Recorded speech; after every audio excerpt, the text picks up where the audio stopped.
Baru, Solyu Intense Lip Stain. Warna intens, tahan hingga 12 jam. Beli sekarang. Di mana meski dibayangi sejumlah sentimen negatif seperti perlambatan harga properti residensial, data Bursa Efek Indonesia menunjukkan kinerja sektor properti naik 8,86% secara year to date.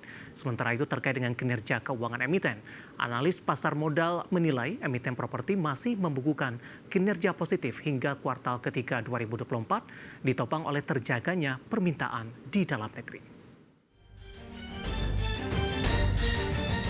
Kinerja emiten sektor properti masih dibayangi sejumlah emiten yang membuat industri properti menghadapi ketidakpastian.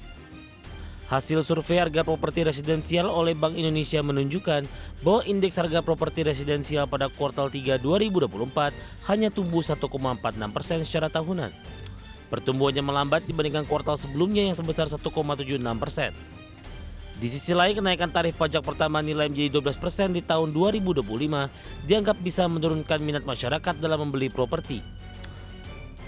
Meski dibayangi sejumlah sentimen negatif, data Bursa Efek Indonesia menunjukkan kinerja sektor properti dan real estate naik 8,86% sejak awal tahun alias year to date.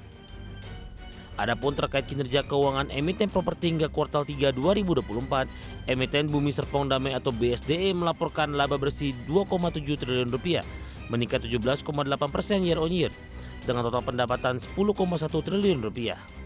Kemudian emiten Ciputra Development atau CTRA mencatatkan kenaikan laba bersih 11,99% menjadi 1,4 triliun rupiah, dengan pendapatan meningkat 8% menjadi 7,1 triliun rupiah.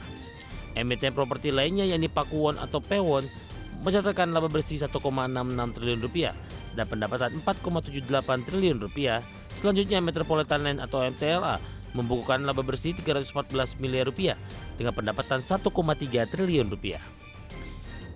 Terkait saham properti pada perdagangan sesi pertama Jumat 6 Desember 2024, gerak saham properti cenderung bervariasi. Sebagian saham menunjukkan penguatan seperti saham PANI naik 7,07%, saham ASRI naik 1,27%, saham APLN menguat 0,98%, dan saham BSDE menguat 0,5%. Sementara sejumlah saham lainnya justru terkoreksi, seperti saham LPKR dan SMRA masing-masing turun 1,75% dan 1,83%. Begitupun dengan saham CTRA dan MTLA yang bergerak di zona merah. Selanjutnya terkait kinerja dan prospek saham properti, senior market analis Mirai Aset Sekuritas Nafan Aji Gusta Utama mengatakan para emiten properti masih mencetak raihan marketing sales yang baik hingga kuartal 3 2024. Hal tersebut mencerminkan ada permintaan yang masih baik di tengah masih tingginya tingkat suku bunga BI. Selain itu, ia menyebut sejumlah sentimen positif yang mempengaruhi kinerja emiten properti ke depan adalah adanya program 3 juta rumah dan potensi perpanjangan insentif PPN DTP. Dari berbagai sumber untuk ADX Channel.